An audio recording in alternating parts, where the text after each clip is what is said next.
आसान नहीं है बच्चन परिवार को अपने परिवार वालों के बीच सबसे अलग हमेशा बनाए रखना। परिवार को मेंटेन करना, रिश्ते को मेंटेन करना, कल्चर, ट्रेडिशन, हर चीज को फॉलो करना और फिल्मों में भी बने रहना, फिल्मी लाइफस्टाइल को भी मेंटेन करना, इस महामारी में खुद को सेफ रखना। लेकिन जिस बच्चन परिवार के हर सदस्य को बीते साल नानावती हॉस्पिटल में एडमिट रहना पड़ा, कोविड-19 के संक्रमण में आने के बाद अमिताभ बच्चन ही नहीं, अभिषेक बच्चन, ऐश्वर्या राय बच्चन, आराध्या बच्चन, ये सब काफी मुश्किलों से जूझते रहे। ऐसे में इन सब को जब कोरोना को मात देते हुए देखा गया तो लोगों की हिम्मत बढ़ी।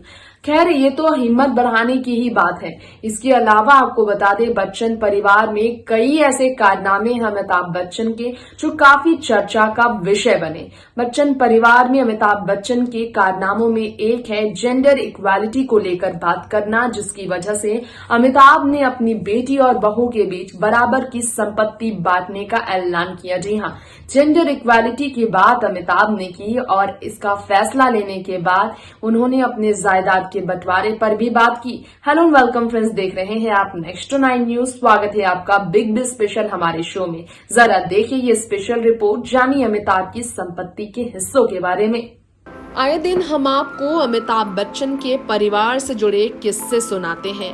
आज हम आपको एक बार फिर से अमिताभ बच्चन के परिवार के ही एक किस्से से रूबरू कराएंगे, जिसे सुनकर जरूर आप भी ये सोच में पड़ जाएंगे क्या वाकई में अमिताभ बच्चन ने अपने दोनों ही बच्चों के लिए, बहू और बेटे और साथ में अलग से अपनी बेटी के लिए बराबर का जो जायदाद बांटने का फैसला लिया, उनकी मर्जी थी। क्योंकि सवाल ये उठता है कि बच्चन परिवार में अगर श्वेता बच्चन के पास भी कमी नहीं, जब वो नंदा परिवार की बहू हैं, निखिल नंदा, जो खुद अरबों की संपत्ति के मालिक हैं, तो श्वेता को भी क्या जरूरत है अपने पिता से कुछ लेने की। लेकिन अमिताभ बच्चन ने ऐसा करने में कोई कमी नहीं रखा।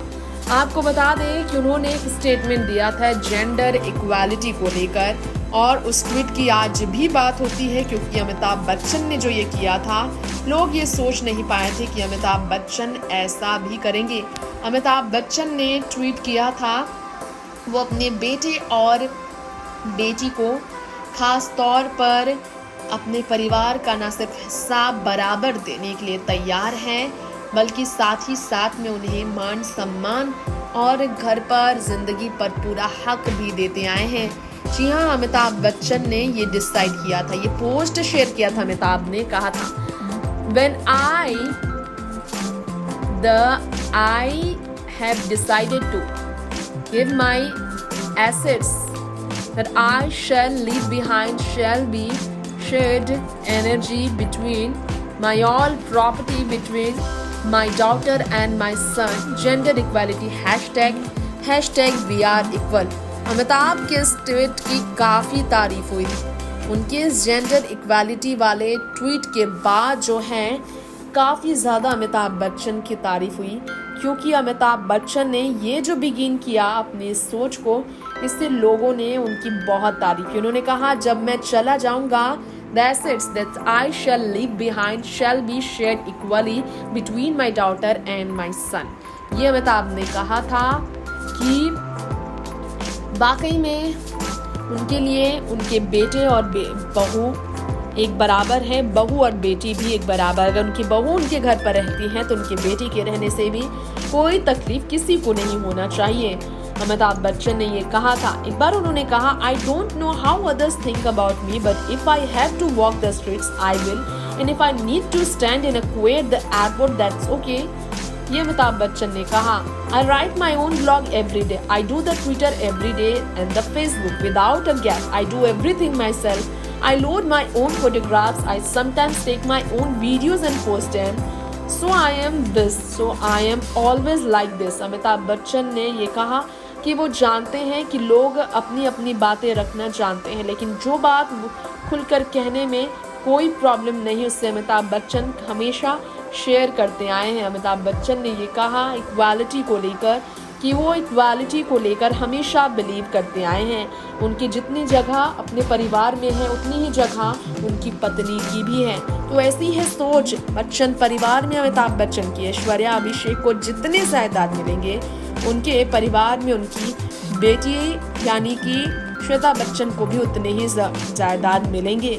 वैसे अमिताभ बच्चन की अपनी संपत्ति की बात की जाए तो हर महीने जो अमिताभ बच्चन करोड़ों कमा रहे हैं, उनके पास आज जो 500 से एक नौकरी की शुरुआत करने के बाद 540 करोड़ की अचल संपत्ति के मालिक हुए। उन्होंने ये फैसला लिया अपने हलफनामे में 460 करोड़ की अचल संपत्ति जो जया बच्चन ने लिए थे उस पर ये जो फैसला लिया था, इस पर उन्होंने खुलकर अपनी बात रखी। यही आपको बताना चाहेंगे अमिताभ बच्चन ने इसके अलावा ये भी कहा था कि वो जिंदगी के हर फैसलों को लेकर अपने परिवार वालों के बीच बराबर का हक देते हैं हर किसी को डिसीजन लेने के लिए, और इसलिए उन्हें अपनी जिंदगी में किसी बात का पछतावा कभी भी नहीं। 7 फिल्में फ्लॉप देने वाले अमिताभ आज अगर 1000 करोड़ की संपत्ति के मालिक हैं तो वो संपत्ति उनके बेटे और बहू के साथ साथ अपनी बेटी में बराबर में बटेगा।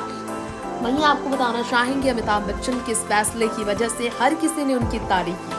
20 करोड़ टैक्स भरने वाले अमिताभ बच्चन सालाना 20 करोड़ रुपए सिर्फ टैक्स में देने वाले, अधिक आयकर रिटर्न पाने वाले अमिताभ बच्चन ने 40 करोड़ के आसपास सालाना कमाई शुरुआत की और इस तरह से आगे वो बढ़ते ही चले गए। नेक्स्ट 9 न्यूज रूम से तृप्ति। तो दोस्तों, आपने हमारे इस खास शो में एक बार फिर जाना है मेगा स्टार अमिताभ बच्चन कैसे अपने बेटे और बेटी में फर्क नहीं करते हैं। ये बात उन्होंने कहा। मेगा स्टार अमिताभ बच्चन ने ये बताया कि वाकई में उनके परिवार में बेटे और बहू में ना तो कोई फर्क रखा जाता है, बेटे और बेटी में भी कोई फर्क नहीं रखा जाता है। तो अमिताभ बच्चन के परिवार के 2800 करोड़ की संपत्ति है और अमिताभ की अकेले की 1000 करोड़ से भी ज्यादा संपत्ति है, जिसकी वजह से अमिताभ इन संपत्ति को अपने बेटे और बहू में बांटने का फैसला नहीं, बेटे और बेटी में बांटने का फैसला लेकर एक इंस्पिरेशन बने हैं। युवा पीढ़ी के लिए सीख नहीं बल्कि हमारे पिछले समाज को आगे बढ़कर सोचने के लिए सीख दे रहे हैं। वाकई में अमिताभ के इस पहल से समाज में महिलाओं और पुरुषों के बीच फर्क का जो धारणा है इसे जरूर देखा जाएगा और पुरानी धारणाएं बदलेगी कि बेटियों का हक नहीं है। बच्चन परिवार वाले इस बात को साबित करेंगे। तो हमें उम्मीद है कि आपको हमारा ये शो जरूर पसंद आया होगा। बच्चन परिवार में अमिताभ के इस फैसले को लेकर आपकी क्या राय है कि बेटे और बेटी में बराबर की संपत्ति बंटनी चाहिए। तो ऐश्वर्या राय बच्चन हो या फिर हो श्वेता बच्चन, दोनों को बराबर के मिले हैं हक। आप हमें राय जरूर भेजें। फिलहाल लेंगे इजाजत। देखते रहें नेक्स्ट 9 न्यूज। नमस्कार।